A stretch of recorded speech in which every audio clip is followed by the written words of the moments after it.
off with flying colors. To tell you the truth, my friend, he is conscious it should never have been attempted, but he has too much of the old laird's obstinacy about him to own an error, though it be as manifest as the morning star." The Quartermaster then continued to reason with his companion, in order to induce him to quit the island without delay, using such arguments as first suggested themselves, sometimes contradicting himself, and not unfrequently urging at one moment a motive that at the next was directly opposed by another. The Pathfinder, simple as he was, detected these flaws in the Lieutenant's philosophy, though he was far from suspecting that they proceeded from a desire to clear the coast of Mabel's suitor. He did not exactly suspect the secret objects of Muir, but he was far from being blind to his sophistry. The result was that the two parted, after a long dialogue, unconvinced, and distrustful of each other's motives, though the distrust of the guide, like all that was connected with the man, partook of his own upright, disinterested, and ingenuous nature. A conference that took place soon after between Sergeant Dunham and the Lieutenant led to more consequences. When it was ended, secret orders were issued to the men, the blockhouse was taken possession of, the huts were occupied, and one accustomed to the movements of soldiers might have detected that an expedition was in the wind. In fact, just as the sun was setting, the Sergeant, who had been so much occupied at what was called the harbor, came into his own hut, followed by Pathfinder and Cap, and as he took his seat at the neat table which Mabel had prepared for him, he opened the budget of his intelligence. "You are likely to be of some use here, my child," the old soldier commenced, "as this tidy and well-ordered supper can testify; and I trust, when the proper moment arrives, you will show yourself to be the descendant of those who know how to face their enemies." "You do not expect me, dear father, to play Joan of Arc, and to lead the men to battle?" "Play whom, child? Did you ever hear of the person Mabel mentions, Pathfinder?" "Not I, Sergeant; but what of that?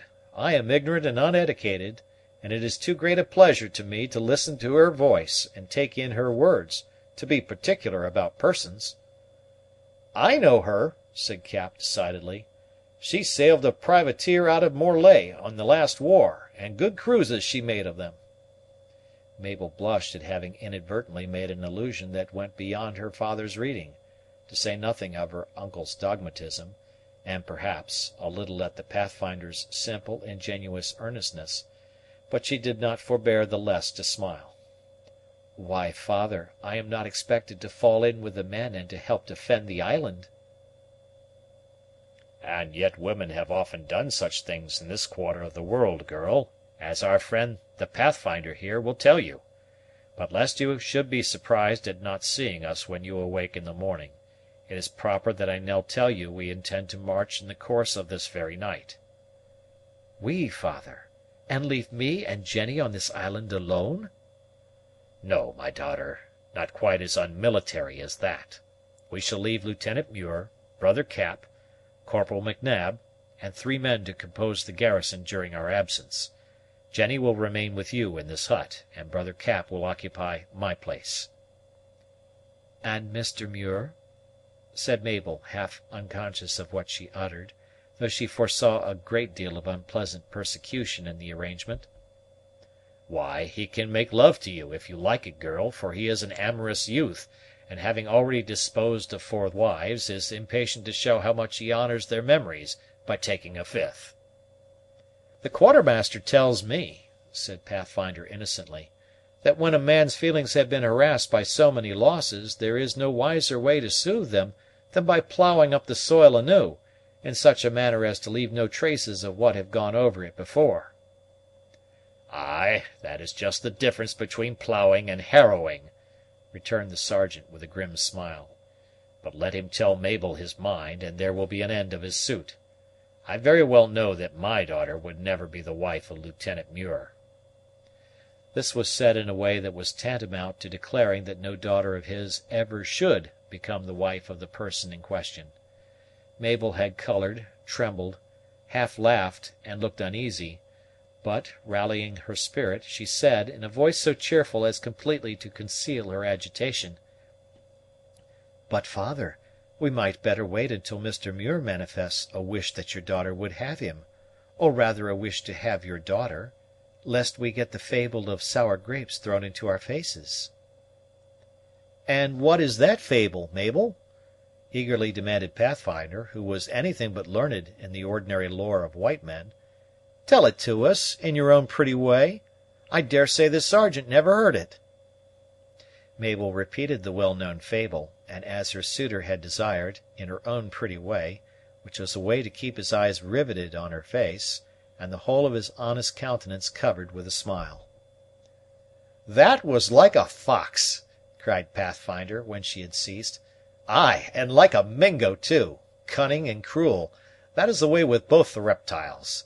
As to grapes, they are sour enough in this part of the country, even to them that can get at them, though I daresay there are seasons and times and places where they are sour to them that can't. I should judge now, my scalp is very sour in Mingo eyes." "The sour grapes will be the other way, child, and it is Mr. Muir who will make the complaint. You would never marry that man, Mabel?" "Not she," put in Cap. "A fellow who's only half a soldier after all. The story of them there grapes is quite a circumstance." "I think little of marrying any one, dear father and dear uncle, and would rather talk about it less, if you please. But, did I think of marrying at all, I do believe a man whose affections have already been tried by 3 or 4 wives would scarcely be my choice." The Sergeant nodded at the guide, as much as to say, "You see how the land lies," and then he had sufficient consideration for his daughter's feelings to change the subject. "Neither you nor Mabel, brother Cap," he resumed, "can have any legal authority with the little garrison I leave behind on the island, but you may counsel and influence.